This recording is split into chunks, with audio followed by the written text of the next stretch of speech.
Bruno Courtois, bonjour. Bonjour. Bienvenue au Buzz Média Orange Le Figaro. Vous êtes le directeur de la radio Notre-Dame, une radio généraliste, et je crois que vous y tenez, généraliste catholique qui émet sur Paris et sur l'Île-de-France. Elle a été créée il y a maintenant 31 ans par Monseigneur Lustiger. Alors on entre dans le week-end pascal. C'est un moment important pour Radio Notre-Dame. Je crois que c'est l'occasion de cultiver notre différence.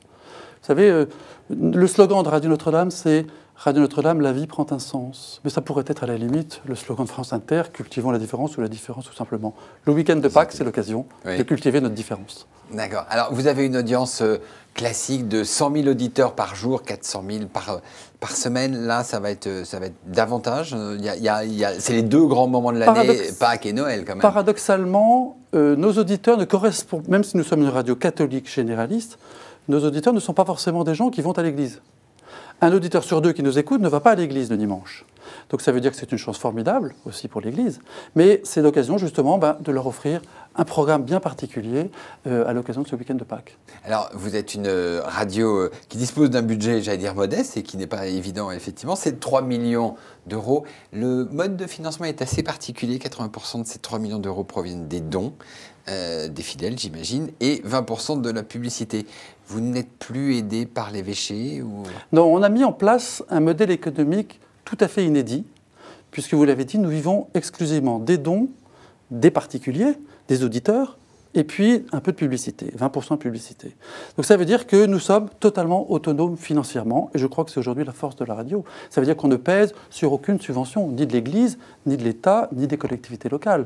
Donc c'est aussi le prix de la liberté, et puis l'occasion justement de trouver un modèle pérenne, c'est-à-dire l'occasion de grandir pour les années qui viennent. Vous êtes à l'équilibre chaque année? Alors depuis 3 ans, nous sommes à l'équilibre. Voilà. Pendant longtemps, le diocèse de Paris a mis beaucoup d'argent dans la radio pour le lancer le projet, vous l'avez dit, par le cardinal Lustiger. Et puis petit à petit, depuis ces 7-8 dernières années, voilà, nous sommes arrivés à un équilibre. Et puis depuis, effectivement, 3 ans, nous sommes à l'équilibre et nous avons même la possibilité de grandir puisque nous venons de déménager il y a 3 semaines.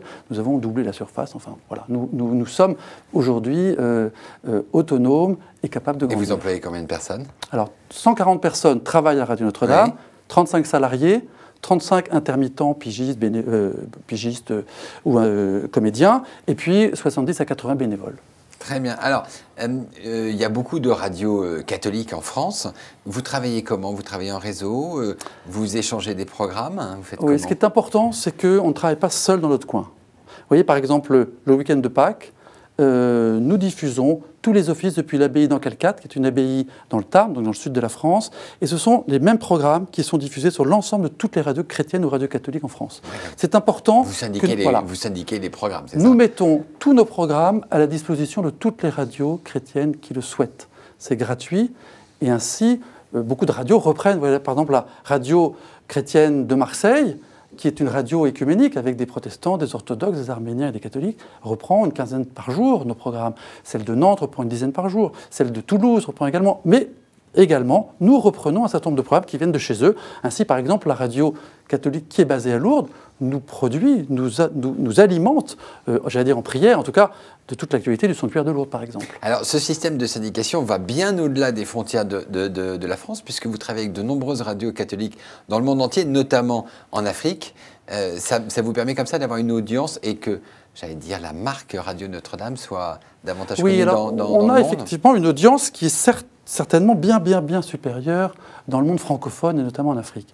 Lorsque nous avons lancé cette syndication de programmes pour les radios chrétiennes en France, eh bien nous nous sommes aperçus qu'il y avait beaucoup de radios catholiques en Afrique qui venaient se raccrocher par satellite à nos programmes. Et ainsi, nous avons développé une banque de programmes à la destination de ces radios chrétiennes d'Afrique. Et toujours sur le système de gratuité. Elles se servent. Nous prenons à notre charge l'allocation du satellite, etc. Et ça veut dire que quand une radio catholique s'installe quelque part en Afrique, effectivement, elle vient nous voir pour essayer de trouver des programmes. La semaine dernière, vous voyez, il y a 3 jours, j'ai rencontré 2 Africains qui arrivaient de Cotonou et qui nous disaient, voilà, nous voulons créer une radio là-bas. Donc, nous voulons savoir de quelle manière est-ce que vous pouvez nous aider. Nous, on n'est pas là pour installer des radios ici ou là. Ils savent très bien le faire. En revanche, on est là pour leur dire, vous pouvez prendre des programmes et puiser chez nous tous les programmes que vous souhaitez. Alors, autre manière de se développer, c'est le numérique. Vous avez des web radios sur le numérique, des pages Facebook, Twitter, les réseaux sociaux, c'est important pour faire vivre une communauté chrétienne?